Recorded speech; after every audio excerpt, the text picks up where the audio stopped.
नमस्कार, मी Rajratna Jondhale. Top news मराठीमध्ये आपलं स्वागत. वर्ध्यातून एक संतापजनक आणि अंगावर शहारे आणणारी घटना आता समोर आली. एका 75 वर्षीय असहाय्य वृद्ध महिलेवर एका नराधमानं अत्याचार केल्याची धक्कादायक घटना वर्ध्यातील देवळी तालुक्यात घडल्यानं परिसरात एकच खळबळ उडाली आहे. वर्धा जिल्ह्यातील देवळी तालुक्यात रविवारी एक धक्कादायक घटना घडली.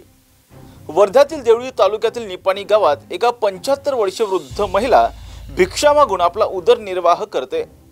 ही वृद्ध महिला निपाणी गावात एका झोपडपट्टीत राहते. त्या ठिकाणी 28 वर्षीय नराधम आरोपी रोशन चिंधू सहारे राहणार मिरापूर हा वृद्ध महिलेच्या झोपडपट्टीजवळ गेला आणि घराबाहेर थांबला. त्यावेळी ही वृद्ध महिला झोपडपट्टीत आराम करत होती.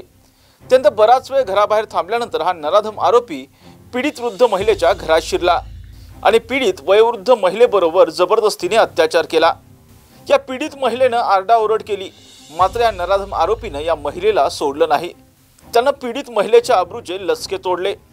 या घटनेनंतर वृद्ध महिलेनं थेट देवळी पोलीस ठाण्यात धाव घेतली. तसेच पोलिसांसमोर आपबीती सांगितली. त्यानंतर पोलिसांनी तात्काळ या नराधम आरोपी विरोधात गुन्हा दाखल केला आणि त्यानंतर पोलिसांनी पीडित महिलेच्या तक्रारीनंतर आरोपीचा शोध घेत आरोपीला अटक केली. या घटनेनंतर परिसरात आता एकच खळबळ उडाली. 75 वर्षीय वृद्ध महिलेवर झालेल्या अत्याचारावरून आता एकच प्रश्न उभा राहतोय. वयाच्या 75ीत ही महिला सुरक्षित नाही तर सर्वसामान्य महिलांचं काय, असा प्रश्न आता सर्वसामान्य जनतेमधून विचारला जातोय. या प्रकरणातील नराधम आरोपीला कठोरात कठोर शिक्षा करावी अशी मागणी आता सर्वसामान्य जनतेकडून केली जाते. घ्या परदेशात भरारी, तेही सर्वसामान्यांना परवडणारी. 1 रुपया भरा आणि थायलंड मध्ये फिरा.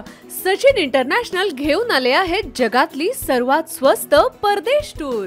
पूर्ण 5 दिवसांचं पॅकेज आता फक्त 32,999 रुपयांमध्ये. पॅकेज मध्ये विमान प्रवास, हॉटेल, ब्रेकफास्ट, ट्रान्सपोर्ट आणि प्रेक्षणीय स्थळे. सचिन इंटरनॅशनल 18 वर्षांपासून पर्यटन क्षेत्रातील एक विश्वसनीय नाव. सचिन इंटरनॅशनल सोबत मनसोक्त फिरा. संपर्क 7767989898.